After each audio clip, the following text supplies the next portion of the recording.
पहला क्वेश्चन है कि फाइंड द मोल फ्रैक्शन। क्या बताया है? Mole fraction of methanol. आज देखिए सबसे खतरनाक कौन सा वाइन है ना? ठीक है, मेथनॉल की बात करें पे उसके बाद क्या कर रहा है? And water.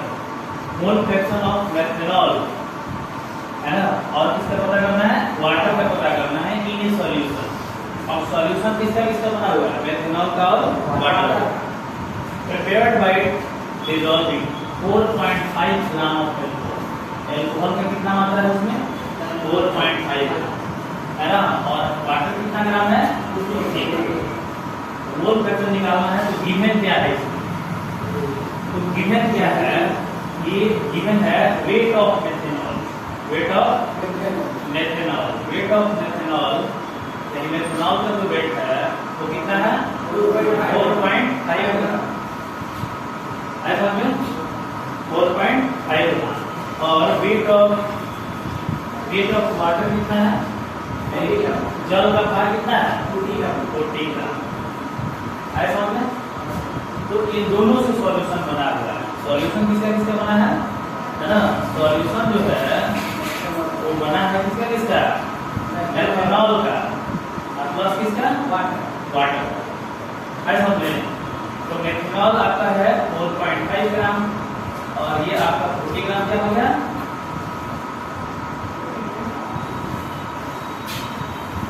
40 ग्राम आपका क्या हो गया? वाटर हो गया, है, समझ में? तो चलो मोल फ्रैक्शन निकालने के लिए सबसे पहले हम मोल निकालते हैं। क्या करते हैं? मोल निकालते हैं। तो number of moles of solution, moles of methanol क्या निकालना है? मेथनॉल का। तो क्या लिखेंगे? गिवन मास बटा मोलर मास। गिवन मास बटा मोलर मास से हमको निकल जाएगा नंबर ऑफ मोल्स, है, समझ में? तो अब देखो यहाँ CH3OH ये क्या है? मेथनॉल का सूत्र है, केमिकल फॉर्मूला है। तो यहाँ हम सबसे पहले क्या निकालेंगे? मोलर मास ऑफ किसका जी? मेथनॉल का। तो मोलर मास ऑफ मेथनॉल यदि हम निकाले तो कितना बन जाएगा? कार्बन 1 है ना, 12 ग्राम। हाइड्रोजन कितना है? 3 है, तो 3 ग्राम। और ऑक्सीजन कितना है? 1, तो 32 ग्राम। हाइड्रोजन कितना है? ये कुल मिला के 12 प्लस 3 प्लस 32 और 1 35। तो 12 3 15 और 15 1 16 और 16 32 है। ऑक्सीजन एक ही ना है, 32। तो 32 से 33, 33 से 3 36 और 36 2 38 से 10 48। कितना आ गया? 48 एक ही है ना, तो 16 तो कितना पूरा आ जाएगा? 16 का आ गया 32 हो जाएगा, 36 और 15 16 32 ग्राम आ गया मेथनॉल का मोलर मास। तो गिवन मास कितना है? 4.5 है ना, 4.5 और मोलर कितना होता है? सॉल्व कर देंगे। तो सॉल्व करेंगे तो ये आएगा कितना? 45 और 320। इसको घटा देंगे, 9 से 45 और ये हो गया आपका 520 यानी 9/64। 9/64 को डेसिमल में बनाएंगे तो 64 से 9 में क्या करेंगे? भाग लगाएंगे। 1 टाइम क्या करेंगे? यहाँ कितना बचेगा? 6 और यहाँ कितना बचेगा? 1, ठीक ना? 8 में से 2 बचेगा, 260 हो गया। अब ये कितने टाइम चला जाएगा? 5 टाइम चल जाएगा, बहुत ज्यादा। 4 टाइम जा सकता है, 4 को 16 फिर 100 4 से 24 यानी लगभग 0.14 इसका मोल आएगा। किसका? मेथनॉल। ठीक है, मेथनॉल का मोल आ गया। अब हम क्या निकालेंगे? Number of moles of glucose. Number of moles of water, है ना? तो गिवन मास बटा मोलर मास बटा मोलर मास, तो कितना बन जाएगा? बोलो 18 बटा गिवन मास कितना है? 40 है ना? 40 और बटा कितना बन जाएगा? 18। तो ये कितना मोल हो जाएगा? 18 गुना 36, 40 18 गुना 36, यानी इतना मोल बन गया वाटर का और इतना बन गया किसका? तो किसका? मेथनॉल। तो अब क्या निकालना है? Mole fraction. तो मोल फ्रैक्शन ऑफ, तो जी मेथनॉल का निकालना है ना, तो मेथनॉल। तो ये हो गया आपका स्मॉल एम और ये हो गया आपका कैपिटल एम। तो मेथनॉल का निकालना है, तो number of moles of methanol किया मेथनॉल बटा total number of mole in the solution, है समझे? Moles in the solution. तो नंबर ऑफ मोल्स कितना हो गया? स्मॉल एम और ये हो गया capital M plus clear S N. ये निकालना है मेथनॉल का। ये कितना है? 1.4 है, सॉरी 0.14, अब बटा कितना हो गया? 0.1 2.2 प्लस 0. सॉल्व कर देना, ऐसे को सॉल्व कर देंगे तो कितना वैल्यू आ जाएगा? ये हो गया 0.1, तो इसको कर दोगे ना, ये 2.34 है, कितना आ जाएगा? 2.3 सॉल्व कर आ जाएगा कितना? 14 बटा 2 खत्म हो जाएगा 225, ठीक है? तो मोल फ्रैक्शन इसका कितना हो गया? 14 बटा 225 बटा 2 17, और ये कितना हो गया? 11 गुना 22 और 17, यानी 17 बटा 117, यानी ये कितना आ जाएगा? लगभग 0.1 ना 0.1 170 में 117 से भाग लगा ऐसा समझे। तो 10 का 7 या 3 100 में से गया 5 3 जीरो दे देंगे ना आपको, यहाँ तो बोल रहेगा 5 मल्टीप्लाई जाएगा ना, तो 4 मल्टीप्लाई है कितना टाइम में? 3 टाइम में चल जाएगा। 4 ज्यादा हो जाएगा, 4 से 28 4 को 4 कितने का होती है? 4 से 28 4 को 4 6 4 को 4 0.1 मोल फ्रैक्शन कितना निकल गया? 0.14। एक चीज हमेशा याद रखना है कि यदि हम इसके बाद वाला पता करना चाहें मोल के बारे में कि इसका वाटर का मोल फ्रैक्शन कितना होगा, तो 1 में 4 घटा ऐसा समझे, क्योंकि यहाँ जो हम निकाले हैं मोल फ्रैक्शन ऑफ सॉल्यूट और मोल फ्रैक्शन ऑफ सॉल्वेंट, ये दोनों का सम हमेशा कितना होता है? ये नियम तो पालन नहीं हुआ ना, तो फिर हमारा मोल फ्रैक्शन ऐसा समझे। तो mole fraction of solute plus mole fraction of solvent हमेशा किसके बराबर होना चाहिए? दूसरा के लिए यदि पूछ रहा है तो उसमें से 1 में से क्या कर देंगे? हटा देंगे। तो मोल फ्रैक्शन ऑफ वाटर, और वाटर यदि हमको निकालना है तो 1 में से क्या करेंगे? इसको घटा देंगे, यानी 0.86 के बराबर है। समझ में? इसका मोल ज्यादा भी है, 2.2 भी है ना, इसलिए इसका वैल्यक्या होगा? ज्यादा होगा। लेकिन दोनों का सम हमेशा क्या आना चाहिए? 1 आना चाहिए, ठीक है? एकदम ऊपर वाला क्वेश्चन ऐसे ही है, लेकिन यहाँ थोड़ा सा इंटरेस्ट कर दिया है ना।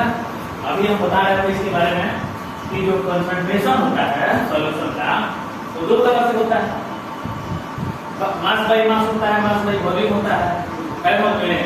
इको है 30% HCl है बाई वेट के द्वारा, यदि मास के द्वारा है, बढ़ने का मतलब ये है 30% HCl। 30% HCl मतलब 30/100। 30/100 30/100 बढ़ने का मतलब ये हुआ कि 30 ग्राम यदि HCl है तो 70 ग्राम क्या है वाटर। तो यहाँ से हम इसी परसेंटेज से हम गिवन मास निकालें किसका, HCl का और वाटर का। तो जब गिवन मास हमको मिल गया तो मोलर मास निकाल के डिवाइड कर देंगे आ जाएगा। तो सारा कॉन्सेप्ट कहाँ है, यहाँ जब परसेंटेज में दे दिया 30% HCl by weight, यानी क्या बोल रहा है, calculate the mole fraction of HCl and H2O in a solution of HCl in water containing 30% HCl by weight।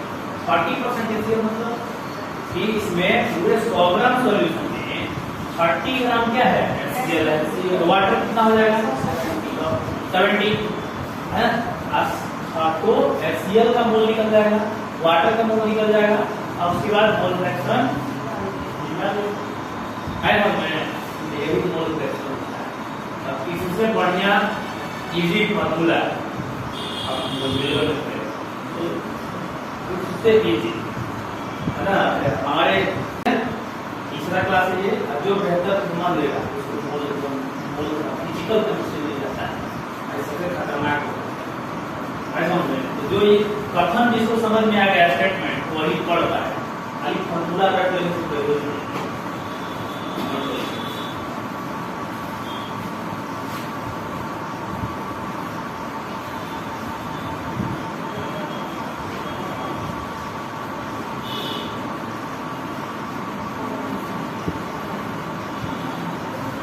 ये क्वेश्चन आप लोग खुद बना लीजिएगा, ठीक है।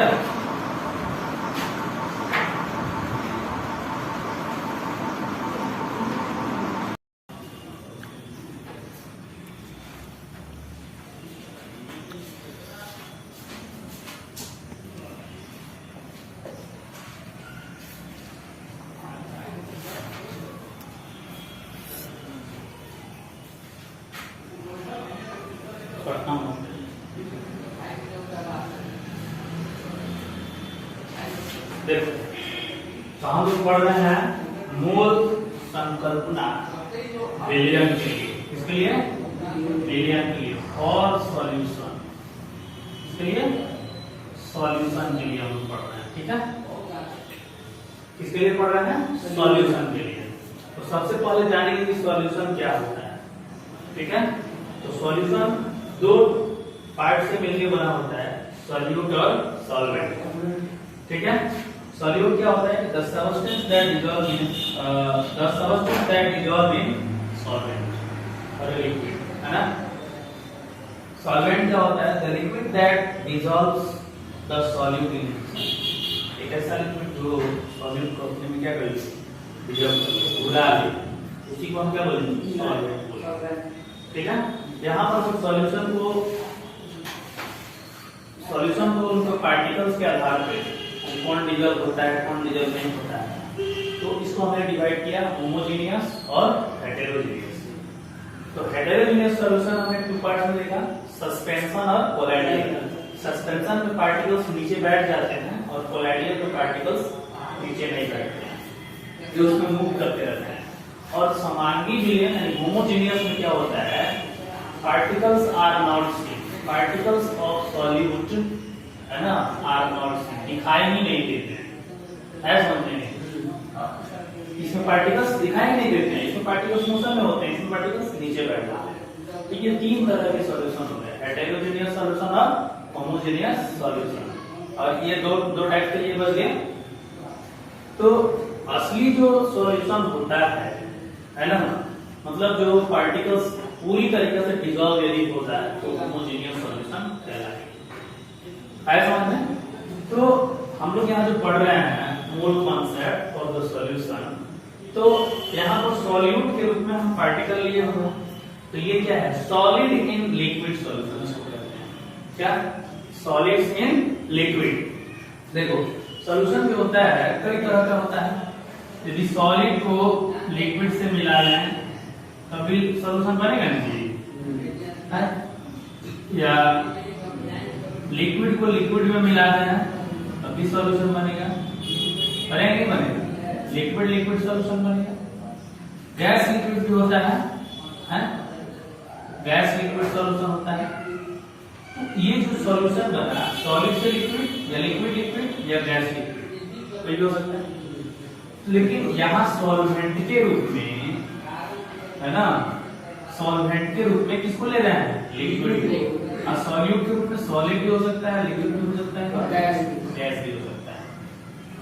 ऐसा में तो जो हम लोग पढ़ने वाले हैं मोल संकल्पना, ये जो है ये सिर्फ और सिर्फ सॉल्यूशन के लिए पढ़ेंगे, यानी इसमें सॉल्वेंट कौन सा रूप होगा? लिक्विड होगा।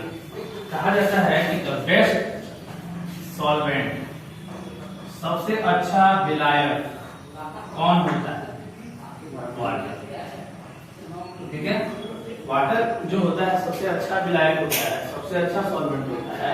ये सॉल्यूट पार्टिकल ये क्या करता है? अच्छे से डिसॉल्व कर लेता है खुद।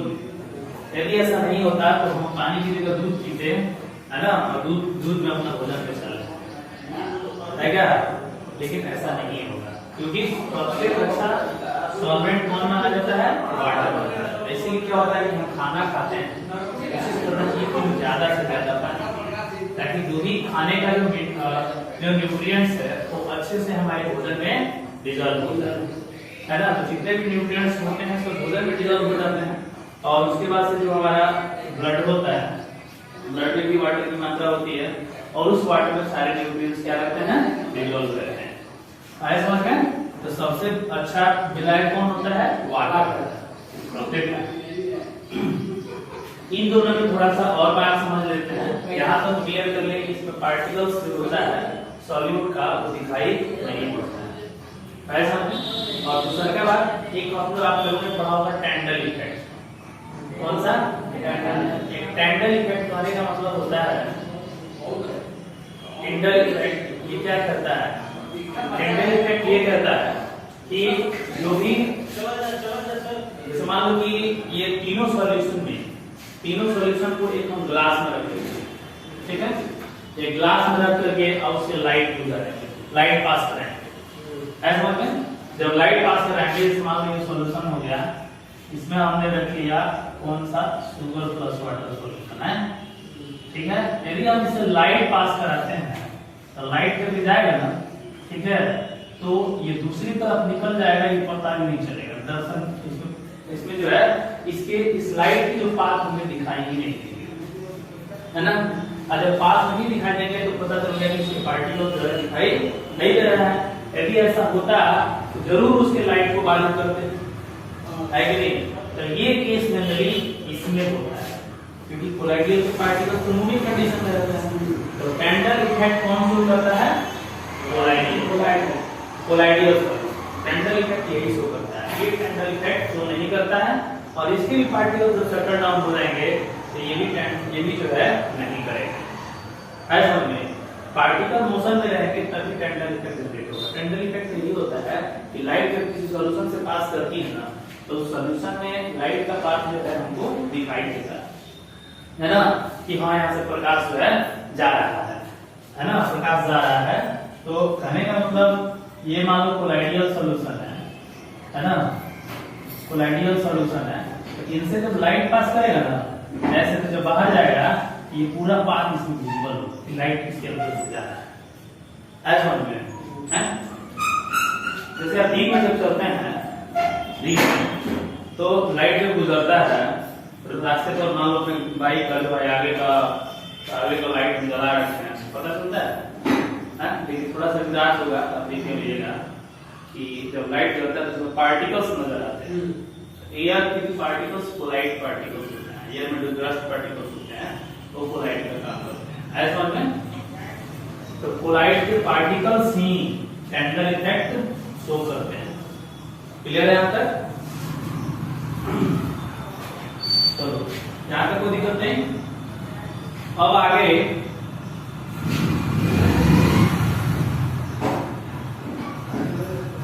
एक होता है concentration of solution.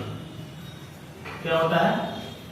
Concentration of solution. Concentration कहने का मतलब होता है ना सांद्रण।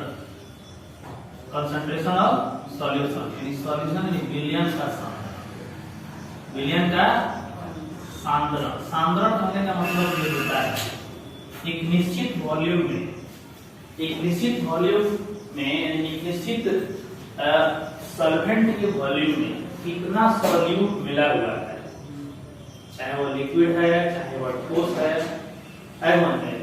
ठीक है। इस चीज को पता करने के लिए हम क्या पढ़ते हैं, कंसंट्रेशन ऑफ सॉल्यूशन, विलयन का सांद्रण, विलयन का सांद्रण। जैसे मान लो कि सॉल्वेंट लिक्विड के ले लिए हैं और सॉल्यूट इसमें ले लिए है ना, तो इसको बोला जाता है mass by volume. Mass by volume का मतलब वॉल्यूम सॉल्वेंट है यानी ये लीटर में है यानी लिक्विड है और ये क्या है, ठोस है, ऐसा समझ में। तो mass by volume concentration of solution वाला ये हो गया, mass by volume concentration of solution, ठीक है। मास बाई वॉल्यूम कंसंट्रेशन, तो परसेंटेज में इसको ज्ञात किया जाता है। इसमें परसेंटेज में कि मास बाई वॉल्यूम गुणे 100, ऐसा समझ में। इसको किसमें ज्ञात करते हैं, परसेंटेज में, मास बाई वॉल्यूम कंसंट्रेशन, ऐसा समझ में। मास बाई वॉल्यूम में 100 से पता चल जाएगा। उसी तरह से लिक्विड यदि हम ले लेंगे तो ये क्या होगा, इसको बोलेंगे volume by volume, volume by volume solution, volume by volume solution, यानी सॉल्यूट को किसमें लेंगे, वॉल्यूम में, और सॉल्वेंट किसमें होगा, वॉल्यूम में, और इनटू 100। एक होता है mass by mass concentration, mass by, अभी समझा रहा है, मास बाई मास परसेंट, यानी अब ये क्या हो गया, सॉलिड में सॉलिड हो गया, ये हो गया सॉलिड में लिक्विड और लिक्विड में लिक्विड। जैसे मान लीजिए कि 50 ग्राम ऑफ शुगर लेते हैं, ऐसा समझ में, और सॉल्वेंट का मात्रा लेते हैं 100 ml ऑफ क्या, वाटर, दोनों को मिक्स कर देते हैं, तो 50 और ये क्या हो जाएगा, वाटर कितना है ना, तो 50 gram of sugar 100 ml of water, ऐसा होता है। तो टोटल सॉल्यूशन कितने का बनेगा जी, 150 ml का बनेगा ना, 150 ml का बनेगा। तो अब हम यहाँ बताएंगे कि आखिर ये इसमें पूरे सॉल्यूशन में इस शुगर का क्या परसेंटेज है, ऐसा में। तो 50 में कितना में, 150 में, जब 100 से मल्टीप्लाई कर देंगे तो इससे हमको पता चल जाएगा कितना परसेंट है जी, यानी 100/3% इसका कंसंट्रेशन है, 100/3%। तो 100/3% होने का मतलब ये हुआ क्या कि इस पूरे सॉल्यूशन का 100/3% क्या है, शुगर है। इसी तरह से कंसंट्रेशन होता है, ऐसा समझे। पूरे सॉल्यूशन का 100/3% क्या है, इसी को कंसंट्रेशन कहते हैं, ठीक है। उसी तरह से यदि मान लो वॉल्यूम बाय वॉल्यूम कह दिया जाए कि मान लो कि 500 ml अल्कोहल ले लेते हैं, 1000 ml में 1000 ml वाटर में इसको मिक्स कर देते हैं। अब इसको पूछा जाता है कंसंट्रेशन क्या होगा, तो वॉल्यूम बाय वॉल्यूम, क्योंकि दोनों क्या है, लीटर में है, वॉल्यूम बाय वॉल्यूम। इसका कंसंट्रेशन कितना हो जाएगा, 500 अब बटा इतना, पहली क्लास में हम पढ़ चुके हैं इससे पहले, अब 100 से मल्टीप्लाई करो तो ये भी कितना है, तो नहीं आएगा ना।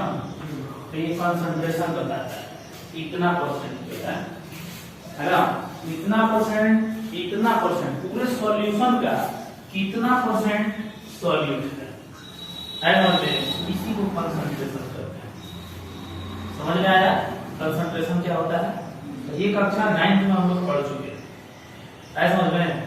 तो ये चीज हमने बताया आपको कि किस तरह से कंसंट्रेशन निकालते हैं, mass by volume, mass by mass और वॉल्यूम बाई वॉल्यूम, इस तरह से कंसंट्रेशन हम निकालते हैं। तो सॉल्यूशन का कंसंट्रेशन क्या होता है ये आपने समझा, ठीक है। यहाँ आपने सॉल्यूशन के बारे में समझा, सॉल्यूशन का कंसंट्रेशन समझे। अब आते हैं कि कोई भी जब सेल्स किसी सॉल्वेंट में मिलाते हैं तो मोल के अकॉर्डिंग उसका क्या कंडीशन होगा, ये चीज हमको समझ, ठीक है।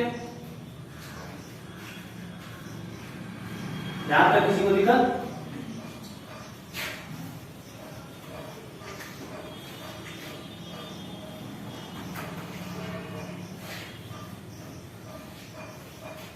चलो, अब एक टर्म होता है किसी भी सॉल्यूशन का मोलरता। मोल तो आपको बता दिए थे ना, मोल क्या होता है आपको समझा दिया है, मोल तो समझ दिए हैं। चलो अब हम लोग थोड़ा पढ़ते हैं क्या मोल प्रभाज क्या होता है। मोल प्रभाज को अंग्रेजी में कहते हैं मोल फ्रैक्शन। क्या कहते हैं जी? Mole fraction. मोल फ्रैक्शन क्या होता है आज समझ में? देखो, मोल प्रभाज होता क्या है कि एक सॉल्यूशन है, इसमें सॉल्यूट भी है और सॉल्वेंट भी है, यानी विलेय भी है और विलायक भी है, विलेय भी है और विलायक भी है। तो मान लेते हैं कि जो है सॉल्यूट का जो वेट है कुछ ग्राम m है ना, स्मॉल m, कितना, कौन सा m? इसका कैपिटल M, यानी सॉल्यूट का जो भार है कितना है, स्मॉल m है, और ये कैपिटल, इसका हम भार ले लिए, वेट ले लिए, है समझ में क्या? वेट m ग्राम है और ये कितना ग्राम है? m, ये कैपिटल में है और ये समझ में। देखो, तो मोल फ्रैक्शन हमको समझाना है, तो दोनों मिलाया जाए यदि सॉल्यूशन में, एक सॉल्यूशन बनेगा ना जी, दोनों मिला देंगे तो सॉल्यूशन बन जाएगा। तो सॉल्यूशन में क्या है, स्मॉल m ग्राम सॉल्यूट है और कैपिटल M ग्राम क्या है, सॉल्वेंट। देखो, इसको m न मान करके इसको हम W मान, कैपिटल, ठीक है।